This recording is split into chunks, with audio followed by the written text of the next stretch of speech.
hummingbird food, anyone?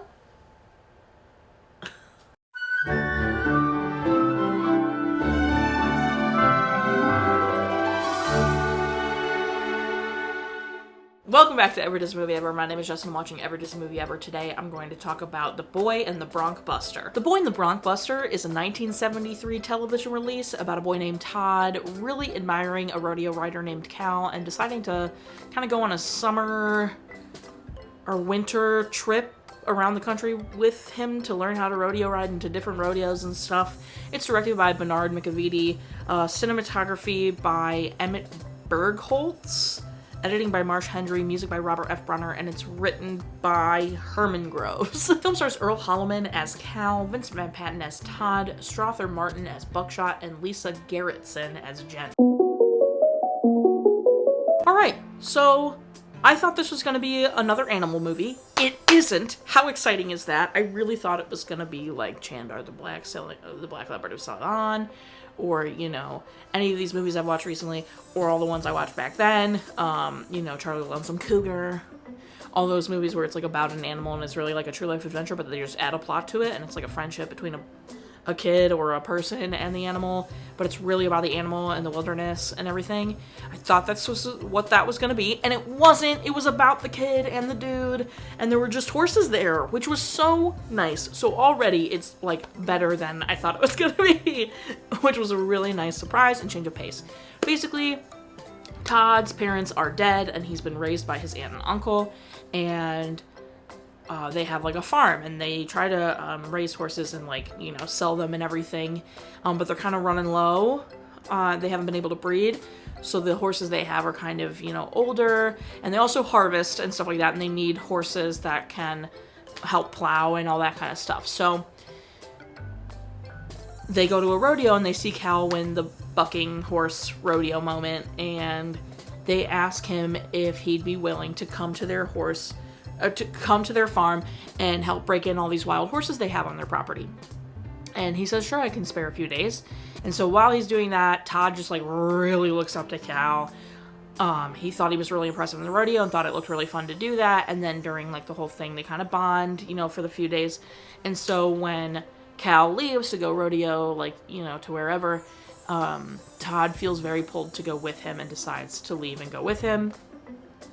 Could never happen today. Super problematic, super scary. Would never want my, you know, 14-year-old child to go with some strange man we've only known for 3 days.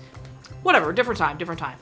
So he goes, and they go, and they start, like, he starts teaching Todd how to rodeo and ride the bucking horses and everything, and then Todd, helps Cal, like, at the different rodeos, and then this guy, Buckshot, recognizes Cal as his real name, Emmett Turner, and Emmett Turner is wanted for murder in Texas, and so he's trying to turn him in for the reward money because Buckshot's a piece of crap peddler who is greedy and gross and the villain of the story for sure. And then over the course, you know, Cal/Emmett didn't actually murder anybody. He just was at the, like, he was around, so he's being framed for murder, and Todd and Jenny kind of have a little bit of a romance. Todd goes back home. It's very, you know, it was fun. It was entertaining. It was not nearly what I thought it was going to be, which was a pleasant surprise for me. My favorite part is probably either Todd returning home, because it was super sweet, or when his aunt read the letter that he sent out loud and then, like, immediately started rereading it, because the beginning of the letter was, Big and I are doing fine. And that's, like, you know, what she'd been worried about. I thought that was just so sweet. But otherwise, like, the rest of the story is pretty good. Least favorite part, Buckshot. He is literally the worst. What a terrible person. Like, he's just as gross and slimy. Just no. Recommend? Sure. Watch again? I mean, I wouldn't say no, but I'm definitely never going to go out of my way and be like, you know what I want to watch? The Boy and the Bronc Buster, which I know is mean, but, like, it was fine. It was entertaining. If someone wanted to watch it with me because they've never seen it and they're trying to do the same project, I would do it. But, yeah, no. Otherwise, I won't go out of my way. The aunt reading the letter again, I've already mentioned, but I loved it. Jenny was super cute. Loved Jenny. Thought she was great. And then, overall, I thought it was cute. It was a nice change of pace. I really thought it was going to be another one of those animal movies that I've easily watched 400 kajillion of. So I'm really glad that I was able to watch it now and see that it isn't that. So that's it. My final rating is 5 horses out of 10. Our parent death toll is. Cry count is still the same. If you want to keep up with the movie I'm watching when, follow me on all socials. You'll find out movie I'm watching when. I put out videos every Monday and Friday and sometimes Wednesday. Join Patreon. I got a tier starting at just $1. You get every video a week early. Coupon code for merch. Exclusive merch access. Tiers above that. Daily trivia. Bonus content. Postcards. All that good stuff. Buy merch. Merch is great. This is tried and true. It's the castle.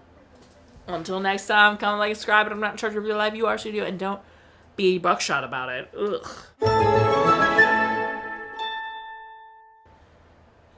Oh wow, this video comes out June 3rd. I am insane. Yo, Zokoman.